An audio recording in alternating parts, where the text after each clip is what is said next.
Bonjour à tous, on est actuellement à Dalifort dans l'entreprise de Palette Design Dakar qui est un menuisier qui est pour moi l'un des meilleurs à Dakar que j'ai identifié sur Instagram à travers les produits qu'il proposait, donc de très bonne qualité.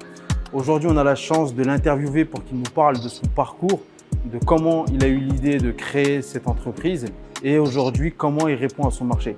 Et l'idée de Secure Invest, comme on l'a évoqué, c'est toujours d'identifier les meilleurs dans leur secteur d'activité afin de les mettre en avant pour que vous puissiez y avoir accès et pouvoir investir à travers la plateforme Secure Invest. À tout de suite.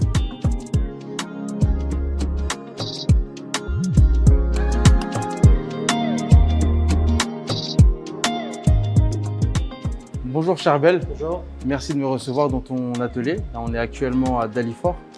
Et je te remercie vraiment parce que je sais que pour toi, ce n'était pas forcément gagné de faire cette interview. Et je sais que tu en as refusé plusieurs. Ouais. Moi, la première fois que j'ai rencontré ton entreprise que tu vas nous présenter, j'ai été surpris par le niveau de qualité que tu produisais. Et comme je te l'ai dit, Secure Invest, l'objectif, c'est de réunir les meilleurs acteurs sur une plateforme. Et c'est logique qu'aujourd'hui, on se rend compte. Donc, pour ceux qui vont regarder cette interview, je vais te demander de te présenter un peu qui t'es, ce que tu fais, comment tu as eu l'idée de créer ton entreprise. Donc moi, je m'appelle Charbel Issa, je suis le responsable de l'entreprise, c'est Palette Design Dakar. Je l'ai créé il y a à peu près 5 ans, on va dire. Et on a commencé, j'étais sur Internet, je naviguais, je voyais, comme son nom l'indique, Palette Design. Je voyais des meubles en palette qui étaient faits par des artisans en Europe, qui réussissaient à récupérer, c'était la période de récupération. Ils récupéraient les palettes, ponçaient, vernir, ils faisaient une table basse, un petit salon. Donc j'ai eu le déclic, je me suis dit je vais me lancer dans ce projet parce que j'étais salarié à l'époque et j'étais commercial pour une entreprise. Donc je me rendais compte que j'avais une facilité commercialement à ramener des marchés et autres. Je me suis dit que je peux le faire pour moi-même en créant mon entreprise. Et j'étais assez manuel. Donc je suis allé voir mon père, je dis papa, je vais lancer, j'habitais chez lui à l'époque, chez mes parents. Je dis papa, je vais lancer une entreprise, je vais faire des meubles en palettes.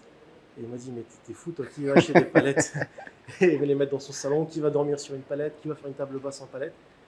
Et j'ai ouvert la page Facebook et j'ai laissé traîner pendant 4 ou 5 mois. Et un jour, je reçois un mail sur ma page Facebook que j'avais ouvert. J'avais plusieurs que je n'avais pas vu en fait. Plusieurs messages. Bonjour Charbel, je veux ce salon. Pas bonjour Charbel, bonjour Palette Design, je voudrais ce salon. C'était une expatriée qui est arrivée, qui m'a demandé ça. Et là, je ne pouvais pas refuser, je ne pouvais pas dire non, je ne pouvais pas lâcher l'affaire. J'étais obligé de répondre. Et j'ai répondu. J'ai donné un prix, c'est passé. Donc j'ai reçu mon avance de démarrage et j'habitais chez mes parents et j'avais mon boulot à côté. Donc à 18h, je vais m'acheter mes palettes que je me suis fait livrer dans mon salon. Heureusement que j'habitais au premier étage. J'ai trouvé un menuisier dans un coin, il les a pris dans la rue, il les a poncés, il les a vernis. Il ne comprenait pas au fait que j'amène des palettes dans son atelier pour les poncer et les vernir, il n'avait jamais vu de ça de sa vie. Donc il me les a livrés dans un pouce-pouce, il me les a mis dans mon salon, j'ai assemblé, j'ai trouvé un taxi bagage, j'ai mis derrière, je suis allé livrer. Et Palette Design, le premier meuble a commencé comme ça. Et de fil en aiguille, on a commencé à nous demander de plus en plus de meubles en palette, de récupération. C'est-à-dire que l'histoire commence avec des palettes. Parce que tu as une idée que tu as vue J'ai toujours voulu entreprendre, j'ai toujours voulu avoir mon entreprise. Je n'aimais pas qu'on me donne des ordres tout le temps, fais ci, fais ça.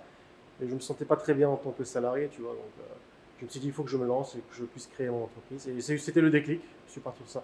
Après, des idées, on en a tous. Hein, parce que quand j'ai lancé ça, plusieurs personnes sont venues me voir et me disent, ah, mais c'est mon idée, j'ai pensé à le faire. Je suis ok, mais il fallait le faire. Ouais, il y a une différence entre l'idée et la réalisation. Parce qu'on a tous l'idée, comme tu disais, on a tous l'idée. Après, réaliser, ça prend un peu plus de temps. Et de courage. Du courage, ouais. Du temps. Après, c'est des marches qu'on gravit petit à petit, qu'on monte en arrivant tout en haut.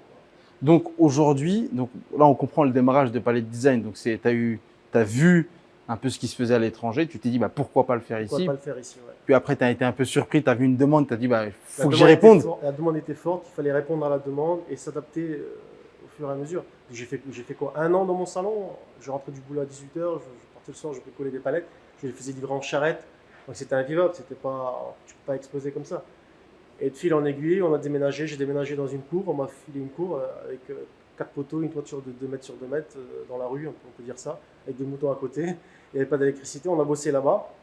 Et 6 mois après, on m'a filé un petit hangar de 50 mètres carrés que j'ai pris, j'ai commencé à travailler là-bas et j'ai pu acheter ma première machine, deuxième machine. En fait, les gens, je pense qu'ils ne s'en rendent pas compte parce qu'ils ne voient pas l'atelier. Mais c'est incroyable le démarrage quand tu dis que tu commences dans ton salon avec des palettes.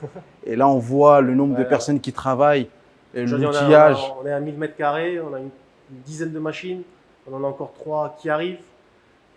pour l'année 2022 là, qui arrive courant février. En fait, je regarde sur Internet comment ça se passe, les vidéos des menuisiers. Je me rends compte que les machines qu'ils utilisaient en 90, en 2000, on ne les a pas au Sénégal. Je me suis dit, moi, il faut que je les ai. Donc, je suis rentré sur Internet, j'ai fait mes recherches et j'ai pris le risque de les commander, de les amener, de travailler avec. Moi, j'essaie toujours d'être au top au niveau machine, toujours avoir un cran d'avance. Donc, on le verra sur les prochaines machines qui verront. Je te ferai visiter dès que ça arrivera. Ce serait super. Mais en plus, moi, je le sais parce qu'on a discuté un peu en dehors de cette interview, c'est que tu fais pas de publicité. C'est-à-dire qu'aujourd'hui, c'est-à-dire que tu… On est par exemple, au Sénégal, à Dakar, ce qui se fait le plus, c'est un peu, je pense, c'est le bouche à oreille. C'est que j'ai lancé ma page Facebook et ça fait 3 ans que j'ai pas mis une photo sur Facebook. Je suis plus sur Instagram, sur Palette Design, et je poste tout là-bas. De temps en temps, je mets une photo, des stories.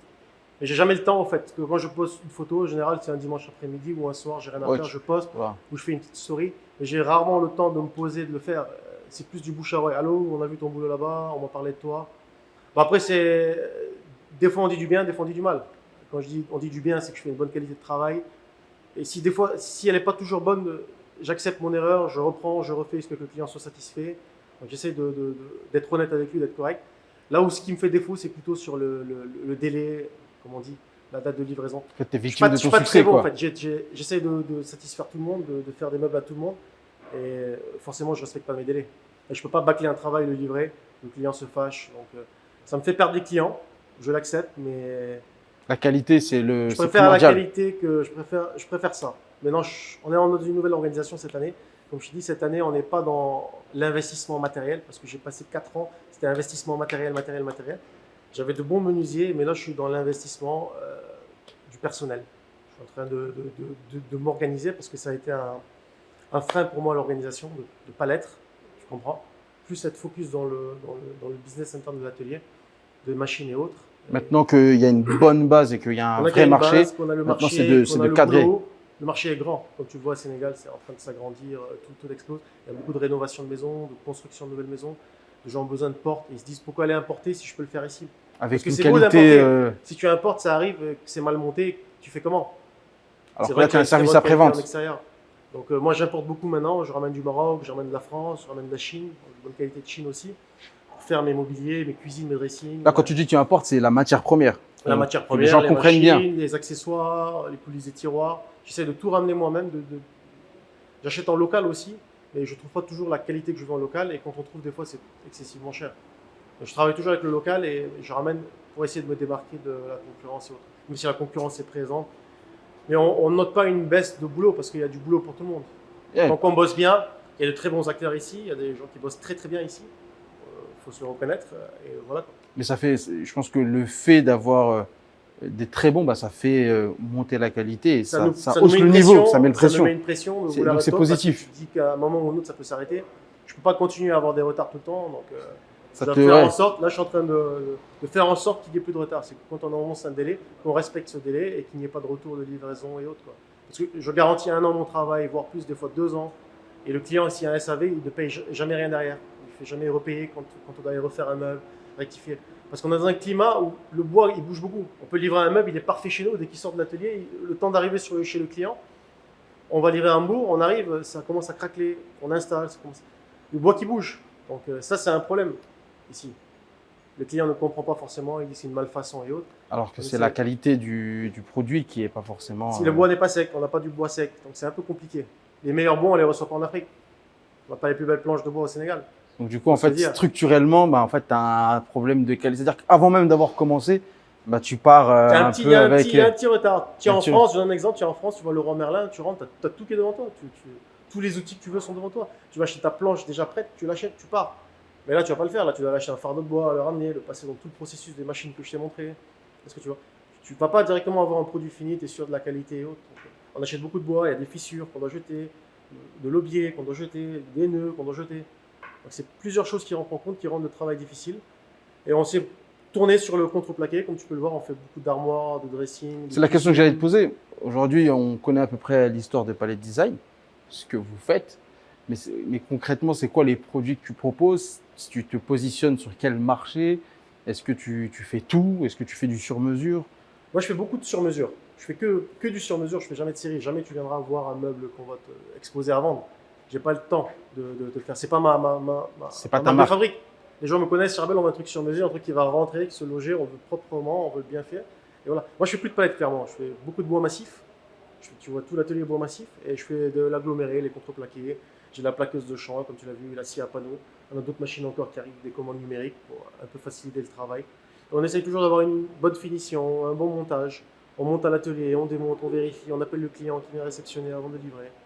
Donc on essaye d'avoir un plus. Il y a beaucoup de gens maintenant beaucoup de menuisiers maintenant se tournent vers cette partie. Parce que tu n'as plus à raboter le bois, à le poncer, à le vernir. Ta plaque, elle arrive, c'est des feuilles standards, tu la coupes, tu bloques, tu colles et voilà. Donc c'est plus facile pour les menuisiers ici de travailler avec ça quand ils ont le matériel. Donc les gens sont en train de délaisser un peu le bois massif, le mobilier en bois massif, qui était ma principale activité ici. Donc, moi je suis resté dessus, malgré les aléas, comme je dis, le bois qui gondole, je reste dessus quand même parce que j'aime ça, c'est une passion, c'est l'ébénisterie, c'est un travail noble. Donc j'aime voir mes gars travailler. Je peux très bien arrêter et faire que du contreplaqué.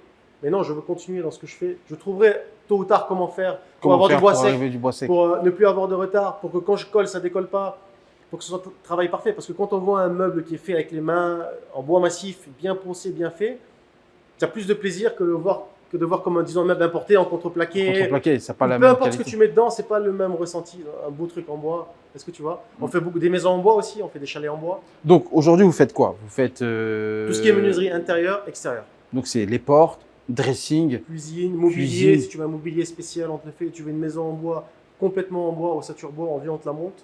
C'est assez rapide à faire. Tu veux une charpente, on peut te la faire. Un escalier, on a des soudeurs métalliques, on fait des escaliers. On peut te faire une table avec des pieds en métal. Donc, on a une large gamme de produits. Comment ça se passe? On propose jamais au client. C'est le client qui vient, qui envoie une photo sur Pinterest, Google, Instagram. il dit je veux ça. Je veux ça. Viens prendre les mesures. Ou voici les mesures. Je veux ce bois. Ou tu as quoi? On s'arrange, je donne le prix, c'est ok, ça vient en atelier, ça va chez les responsables, eux ils savent quoi faire. Moi, Ok. mon boulot à moi, c'est ramener le business et faire en sorte que ça marche.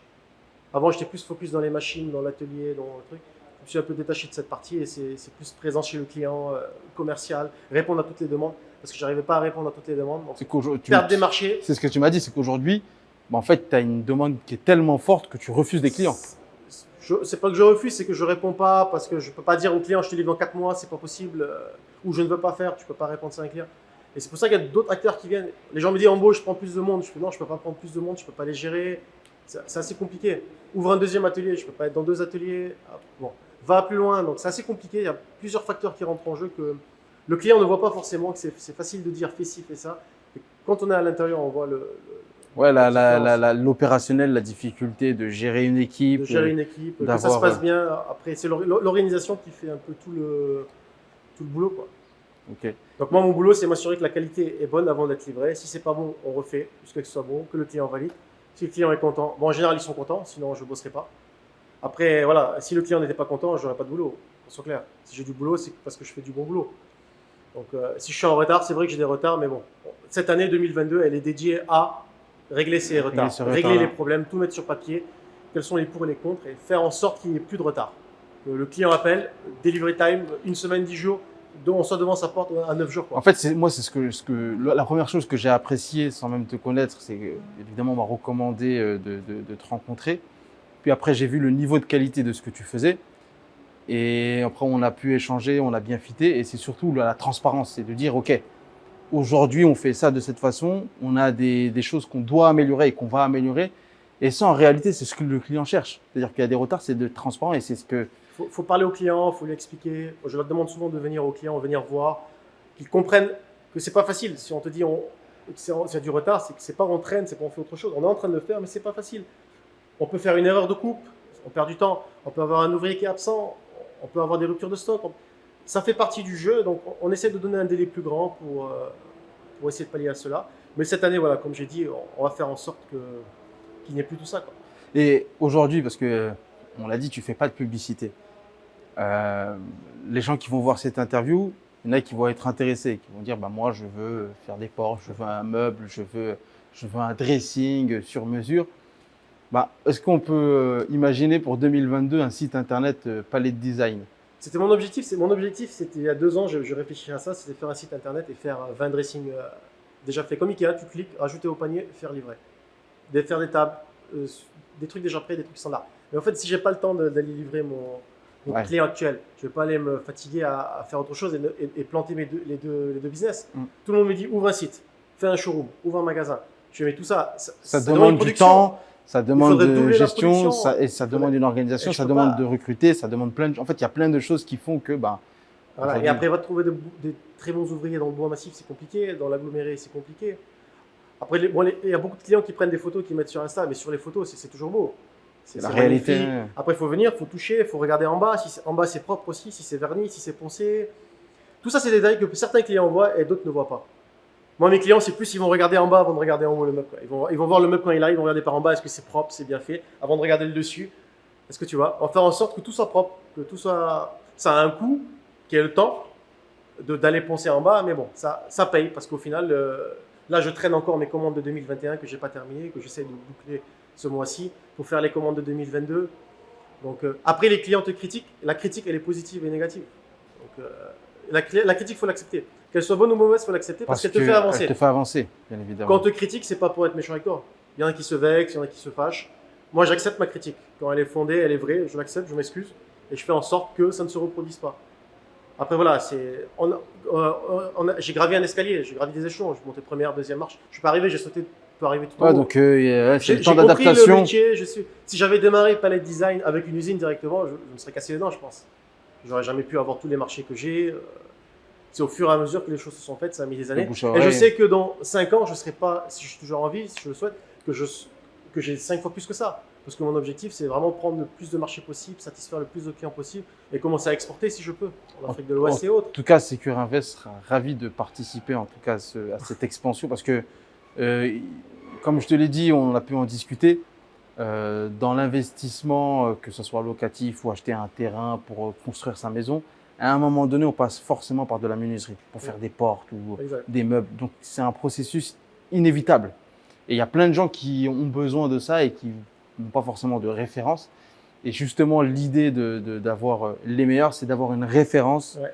Après, on a bien compris, et c'est pour ça que j'apprécie beaucoup ta transparence, la difficulté C'est opérationnelle, très difficile, ouais. la difficulté opérationnelle de pouvoir passer les échelons comme Parce tu que as quand pu j'ai le faire. commencé, j'avais un tournevis, une vis, un marteau. Je mettais le vis dans le savon, je le serrais à la main. Quoi. On fait plus ça.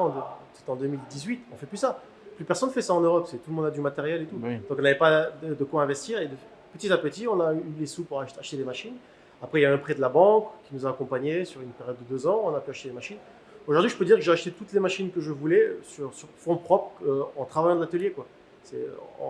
Par rapport aux commandes qu'on a eues, ça nous a permis d'acheter ces machines. Maintenant, on se focus sur d'autres investissements, sur le personnel, comme je t'explique. Quoi. Ok. En tout cas, merci Charbel pour ce partage.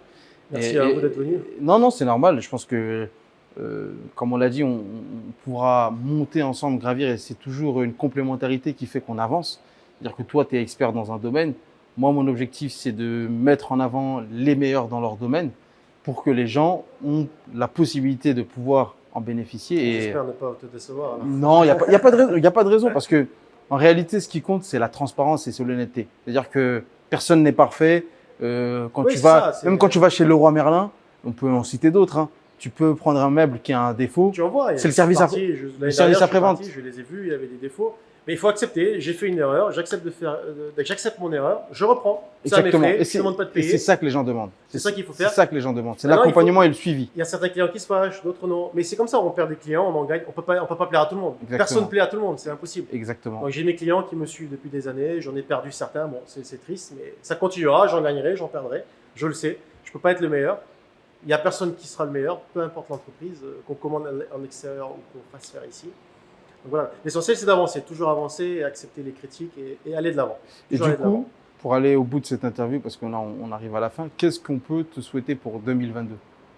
Santé. Là, la santé c'est évident, parce que sans la santé on fait rien. 2022, une meilleure organisation, parce que je suis pas très organisé. Je suis bon en commercial, je suis pas très bon dans le management, mais je me suis entouré de personnes qui vont faire ça pour moi et on va voir ce que ça donne. J'espère que dans les 3 prochains mois, on verra un changement radical. Donc c'est ça, quoi. Donc plus de matériel peut-être. Si j'arrive à avoir un atelier plus grand, j'ai 1000 m². Si j'arrive à en avoir 5000, je mettrai 5 lignes de production, donc comme une méga factory, quoi. Je m'inspire des grands pour voilà, quoi. Je me fixe un objectif. Je me dis qu'en fin 2022, je veux arriver là. Je veux ça. Donc, je vais faire en sorte que fin 2022, je puisse en arriver. Chaque année, je me suis fixé un objectif.